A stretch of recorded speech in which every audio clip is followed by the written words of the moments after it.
आता तूप म्हटलं की आपला एकदम जिव्हाळ्याचा विषय असतो. आपल्या सगळ्या पदार्थामध्ये वगैरे वापरलं जातं. सगळीकडे म्हणजे आपल्या खाण्यामध्ये असं म्हणते रोज एक चमचा तूप प्रत्येकाने खाल्लंच पाहिजे असं म्हणतात आणि जवळपास प्रत्येक गोष्टीमध्ये वरण-भात असेल किंवा कशात तरी तुपाची धार असल्याशिवाय त्याला मजा येत नाही. तुम्ही एअरटाईट कंटेनरमध्ये जर ठेवलं तर 6 महिने त्याला काही त्रास खराब झालेलं तूप कसं ओळखायचं? घेतलेलं तूप शुद्ध आहे याची खात्री कशी करायची? स्टोरेज कंडिशन बेस्ट तर ते अवे फ्रॉम सनलाईट एअरटाईट जितकं होईल तेवढं dry clean and dry place. तुम्ही इतकं हजारो किलो तूप रोज बनवताय. तर हे करत असताना तुम्ही त्याची क्वालिटी आणि कन्सिस्टन्सी कशी मेंटेन करता? आपलं तुपामध्ये एखाद्या इंडस्ट्रियल लेवलला तूप बनतं तर ते कसं बनतं? घरी जसं बनतं तसंच बनतं की त्याची काही वेगळी मेथड आहे? एकदा घी तयार झाल्यानंतर इव्हन इंटरव्हेन्शन कुठं नाही, म्हणजे कुठं असं हात लागत नाही किंवा असं Okay. क्रॉस कंटॅमिनेशन होत नाही. तुम्ही आता डबा जरी गरम करून ठेवला तरी उद्या परत 2-3 दिवसांनी परत तेवढं घट्ट होणारच आहे, जर ते ओरिजिनल असेल तर. शेल्फ लाईफ किती असतं साधारणपणे तुपाचं? मार्केटमध्ये एवढे तुपाचे ब्रँड आहेत. कात्रजचंच तुप का घ्यायचं? नमस्कार मित्रांनो, कात्रज डेअरीच्या या पॉडकास्टमध्ये आपल्या सर्वांचं खूप खूप स्वागत आहे. तुम्ही आम्हाला बऱ्याच कमेंट केलेल्या की आम्हाला तुपाबद्दल माहिती हवी आहे, म्हणून आम्ही ठरवलं की आता तुपाबद्दल एक डिटेलमध्ये पॉडकास्ट करावा. तुपाबद्दल आपल्या मनामध्ये जे काही प्रश्न पडतात, हे तूप बनतं कसं? ते शुद्ध आहे हे कसं ओळखायचं? या सर्व प्रश्नांची उत्तरं आज आपल्याला या पॉडकास्टमधून मिळणार आहेत. त्यासाठी आपल्यासोबत आलेले आहेत जयदीप नाईक सर. जयदीप नाईक सर कात्रज डेअरीमध्ये डेप्युटी मॅनेजर आहेत आणि तूप हे त्यांचं स्पेशालिटी सब्जेक्ट आहे. त्यामुळं आपल्या मनात जे काही प्रश्न आहेत, त्या सर्वांची उत्तरं मिळणार आहेत. त्यासाठी हा पॉडकास्ट शेवटपर्यंत नक्की पहा. चला मग सुरू करूया. नमस्कार सर, स्वागत आहे. नमस्ते सर.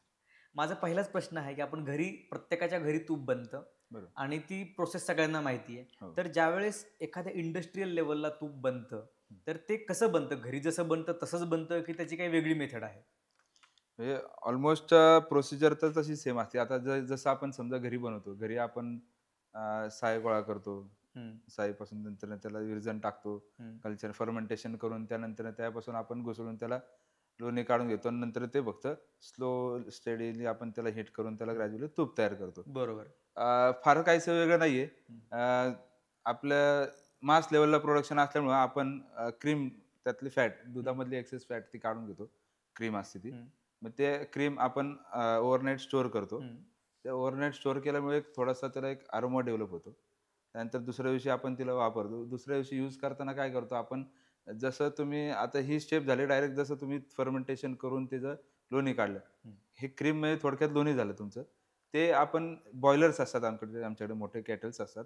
तर त्यामध्ये त्याला ग्रॅज्युअली हीट केलं जातं. हाय हीट ट्रीटमेंट दिली जाते आणि त्यामधलं क्रीममध्ये फॅट आणि वॉटर सिरम म्हणजे वॉटर कंटेंट असतात. ते वॉटर कंटेंट रिमूव्ह केले जातात आणि मग असं करून ते तूप तयार केलं जातं. आता ज्यावेळेस आपण घरी बनवतो, त्यावेळेस दह्यापासून बनवतो. दही बनत नाही इथे. बरोबर. दह्यापासून नाही बनवत. नाही. ओके. मग बेस्ट मेथड कुठली आहे तुपाची? ही आपण जी बनवतो ती की इंडस्ट्रियल लेव्हलची? इंडस्ट्रियल लेव्हलला तुमचे लॉसेस मिनिमाइज होतात. Where okay. As compared to तुम्ही जे म्हणतात घरी बनवतो देसी पद्धत किंवा त्याला बिलोना प्रोसेस म्हणतात. हां. तर बिलोना प्रोसेसमध्ये स्लोली प्रोसेस केली जाते.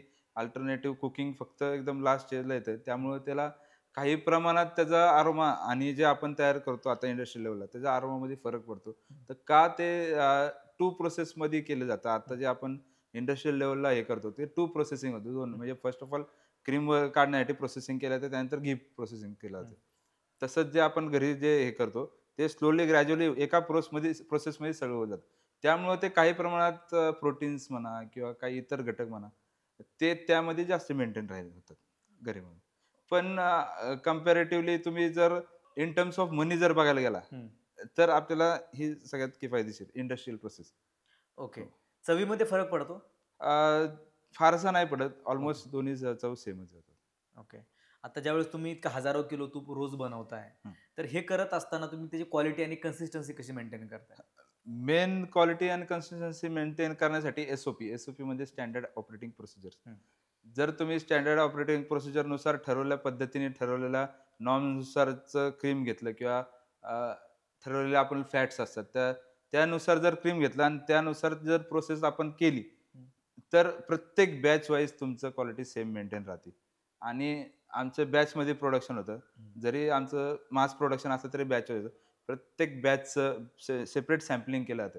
म्हणजे त्या बॅचसाठी वापरण्यात येणारं रॉ मटेरियल म्हणजे क्रीम असेल किंवा बटर असेल, हं. त्या रॉ मटेरियल सुद्धा प्रत्येक इंडिव्हिज्युअल वेगळं सॅम्पलिंग केलं जातं आणि ते डिझायर्ड जर आउटपुट येण्यासाठी आपल्याला जर ओके असतील पॅरामीटर्स, तरच पुढं ते घी प्रोसेसिंगसाठी घेतलं जातं. अन्यथा ते जर खरेदी केला तर रिजेक्ट केलं जातं ते.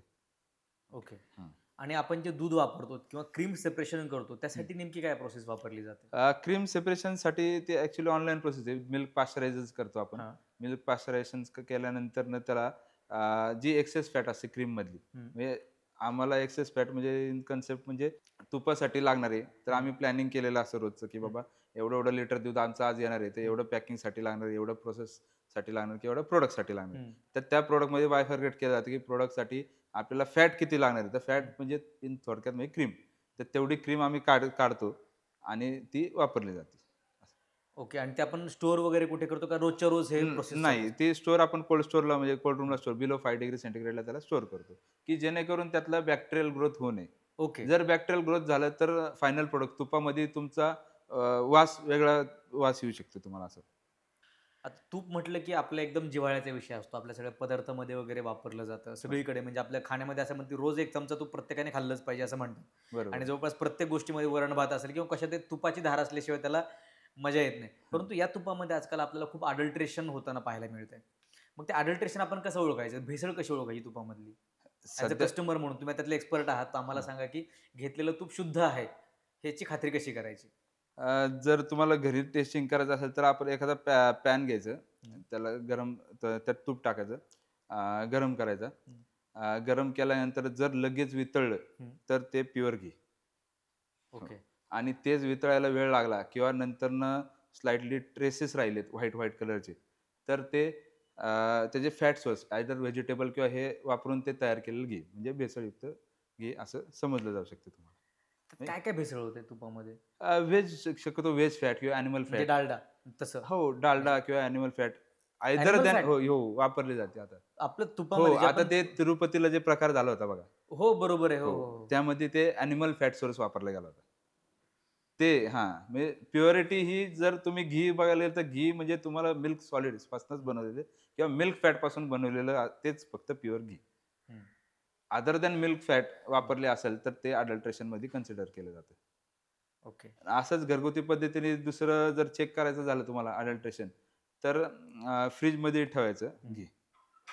फ्रिजमध्ये ठेवल्यानंतर ना ते पूर्ण घी चं टेक्स्चर हं. हे झालं पाहिजे असं ग्रॅन्युलेशन किंवा एकसारखं घट्ट झालं पाहिजे. जर ओके. त्याच्या लेयर्स फॉर्मेशन झालं किंवा काही प्रमाणात घट्ट नाही झालं, हे झालं, तर ते अडल्टरेटेड. ओके. ओके. जर प्युअर फॅटपासून तयार केला असेल तर मिल्क फॅट ही एक ठराविक टेम्परेचरला किंवा आता फ्रिजचं टेम्परेचर आपलं 5 ते 10 या टेम्परेचरला पूर्णपणे फॅट गोठतेच. हं. ती एक प्रोसेस आहे. हं. अदर दॅन मिल्क फॅट असेल तर ते तुम्हाला लेयर्स दिसू शकतात त्या. ओके. ते अडल्टरेटेड. शेल्फ लाईफ किती असतं साधारणपणे तुपाचं? साधारणपणे तसं बघायला गेलं तर 9 महिने ते 12 महिने सुद्धा असती. हं. पण आता प्रत्येकाचे थोडंसं म्हणजे आपण म्हणतो ना हातचं राखून तसं shelf life as per norms आता आमची सध्या शेल्फ लाईफ आहे 6 महिने. हां. हां. म्हणजे तसं देसी प्रोसेसनी बनवलं गेलं तर त्याची सुद्धा 9 महिन्यापर्यंत असते शेल्फ लाईफ. ओके. हां. आणि त्यानंतरनं तुम्ही स्टोरेज कंडिशनवर पण मेंटेन करताय, की बाबा तुम्ही कसं स्टोअर कसं करताय. स्टोअर केलं पाहिजे? तूप एकदम खराब होऊ नये म्हणून कसं स्टोअर केलं पाहिजे? तूप आपण घरी घेतल्यानंतरनं आयदर त्याला काचेच्या भांड्यात हं. किंवा कुठलंही धातूचं भांडं हं. चालेल, हं. त्यामध्ये स्टोअर केलं पाहिजे आणि ते स्वच्छ म्हणजे त्यात मॉइश्चर जास्त नाही राहिलं पाहिजे. हं. तुपामध्ये 0.5% फक्त मॉइश्चर असतं. ओके. हां. जर तुम्ही ते जास्ती काळ ओपन एअर टाईट कंटेनर ते हां. मेन्शन करायचं मला एअर हां. टाईट कंटेनर पाहिजे. ओके. का तर ते ओपन जर राहिलं, हं. तर त्याचा एक ऑफ लेयर तयार होतो तयार. हो, रॅन्सिड स्मेल येते आपल्याला जरा. ओके. हां. तर आणि तुम्ही एअर टाईट कंटेनरमध्ये जर ठेवलं, हां. तर 6 महिने त्याला काही अडचण नाही. आणि खराब झालेलं तूप कसं ओळखायचं? त्याचे काय फीचर्स आहेत किंवा कशावरून कळतं की तूप थोडंसं खराब झालंय? ते ऑब्व्हियसली तुम्हाला पहिलं डायरेक्ट स्मेलवरूनच लक्षात येणार ते. हं. रॅन्सिडिटी वाढते त्यात, म्हणजे हं. ॲसिडिटी वाढते. हं. थोडंसं ॲसिडिक जाणवायला लागतं तुम्हाला स्मेल. जो प्लीझंट तुम्हाला जर तुपामध्ये हां, एकदम प्लीझंट अरोमा एरोमॅटिक पाहिजे आहे, होता. छान वाटतं हो, असं. हां. प्लीझंट जो अरोमा पाहिजे असतो, हं. तो तसा मिळत नाही. किंवा ते हळू थोडंसं आपण दूध फाटल्यानंतर कसं होतं, तशा पद्धतीने व्हायला लागतं, सुरुवात होते त्याला. ओके. हो. तुम्ही आताही सांगितलं की खराब झालेल्या तुपाचं टेक्स्चर आणि हे कसं ओळखायचं. जे बेस्ट क्वालिटी तूप आहे त्याचं टेक्स्चर आणि त्याचा अरोमा कसा आपण हे समजू शकतो? टेक्स्चर तर ग्रॅन्युलेशनच पाहिजे. हं. कारण असं घीपासून दाणेदार एकदम ज्याला म्हणतो. दाणेदार, हां. येस, दाणेदार. हां. मेन म्हणजे आता आम्ही सुद्धा घी प्रोडक्शन झाल्यानंतरनं ग्रॅन्युलेशन रूम म्हणजे प्रत्येक डेअरीमध्ये ग्रॅन्युलेशन रूम म्हणजे फार काय असं रॉकेट सायन्स नाही. त्या रूममध्ये काय नसतं, फक्त टेम्परेचर मेंटेन केलं जातं, हां. की मिनिमम त्याला आपलं समजा फॉर 8 आवर्स किंवा 10 आवर्स तेवढं होल्ड केलं जातं, की जेणेकरून त्या घीला एक टेक्स्चर येतं, ग्रॅन्युलेशनचं टेक्स्चर. ते मेन तुम्ही म्हणलं टेक्स्चरचं. आणि एक प्लीझंट अरोमा, म्हणजे असं आपल्याला आपण म्हणतो ना, एक मन तृप्त झालं तशा पद्धतीने एक तो अरोमा पाहिजे त्याला. हां. ते प्लीझंट आणि तुमचं ग्रॅन्युलेशन हे फार महत्वाचं. हं. आणि हे जर अडल्ट्रेटेड घी असेल हं. तर ते थोडं तुम्हाला ग्रीसी लागतं. ओके. तो एक मेजर डिफरन्स आहे यामध्ये. आणखीन एक काही लोकं फ्रिजमध्ये ठेवतात तूप. हं, तर फ्रिजमध्ये ठेवलेलं चालतं का? स्टोरेज कंडिशन काय बेस्ट त्याच्यासाठी? स्टोरेज कंडिशन बेस्ट तर तुमचं म्हणजे अवे फ्रॉम सनलाईट, हां. म्हणजे जेवढं लांब ठेवतो एअर टाईट, हं.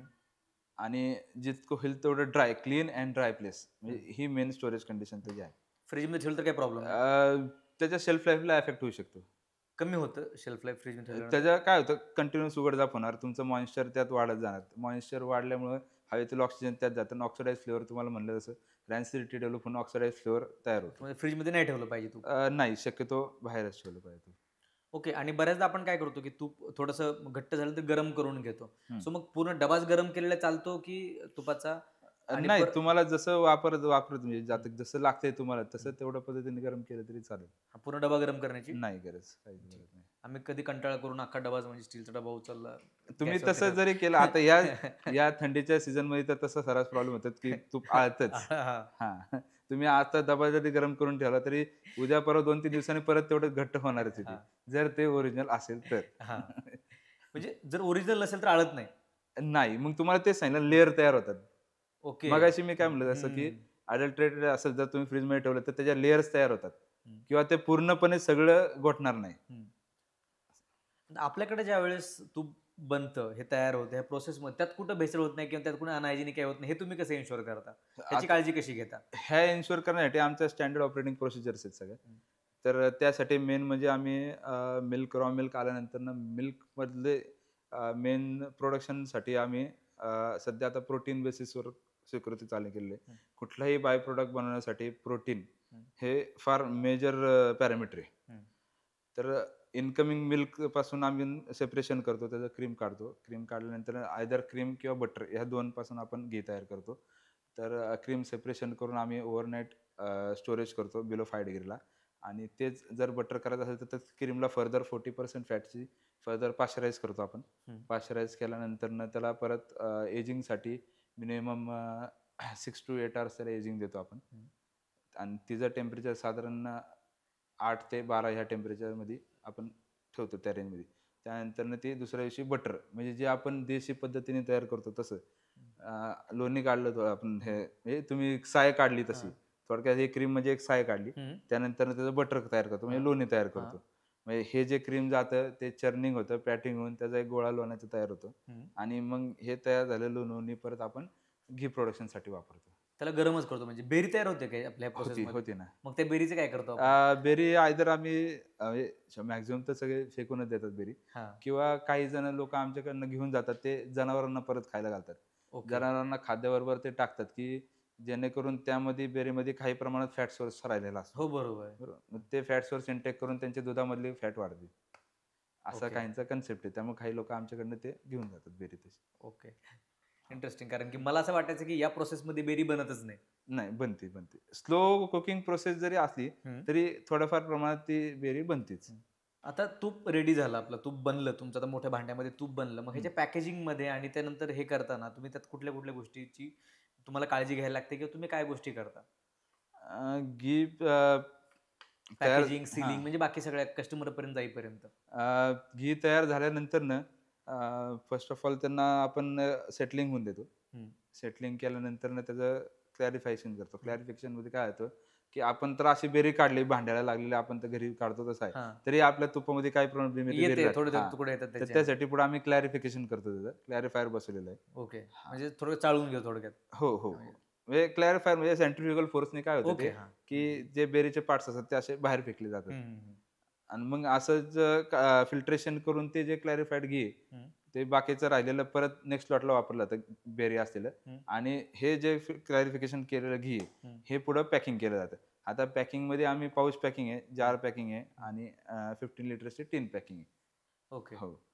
तर त्यामध्ये पाऊच पॅकिंग तर मशीनद्वारेच केलं जातं. त्यामुळं एकदा घी तयार झाल्यानंतरनं ऑनलाईन प्रोसेस असल्यामुळं एक ह्युमन इंटरव्हेन्शन कुठं नाही. म्हणजे कुठं असं हात लागत नाही किंवा असं ओके. क्रॉस कंटॅमिनेशन होत नाही आमचं. ओके, असं भरायचा सीन नाहीये. नाही, डायरेक्ट क्रॉस कंटॅमिनेशन होत नाही. मग ते कॅनमध्ये भरलं जातं. हं. कॅनमधनं डायरेक्ट ते त्या पॅकिंग मशीनच्या टँकला ओतलं जातं आणि तिकडनं डायरेक्ट पॅकिंग होऊन ते पाऊचमध्ये पॅक केलं जातं. ओके. एका वेळेला किती बनतं तूप? एका बॅचमध्ये किती लिटर तूप बनतं? साधारणपणे आता आमच्या 2 व्हॅट पकडून साधारण एक 800 लिटरच्या आसपास तूप बनतं. एका एक लॉटमध्ये, एका एक बॅच, बॅचमध्ये एक 800 बॅच. लिटर हो, हो, हो, हो. तूप बनतं. एवढ्या मोठ्या प्रमाणावर तूप. हो, त्यापेक्षा हो. कमी नाही बनत? का बनवू बनवतं? शकतो आपण हां. म्हणजे 400 लिटर सुद्धा बनवू शकतो.